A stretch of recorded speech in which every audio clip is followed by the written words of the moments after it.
哇塞，这个真的巨好吃，这个巧克力脑袋真的是爱疯了，一口下去啊，湿湿软软的，能吃到好几种巧克力的那种醇香。鲜达苍苍加这个生巧布朗尼蛋糕啊，真的我放冰箱1个星期了，今天真的忍不了了。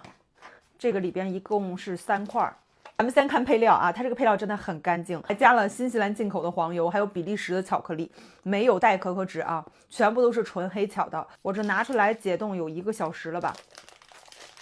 看着就好吃啊，感觉比那个泥巴派它要软一些。泥巴派它是外边那个巧克力脆皮很厚，吃起来很脆，像这个巧克力脆皮它是没有那么重，就很软，感觉有点像吃那个梦龙派的感觉。它这个蛋糕体还是很松软的，而且外边是一层厚厚的可可粉，看着就贼好吃。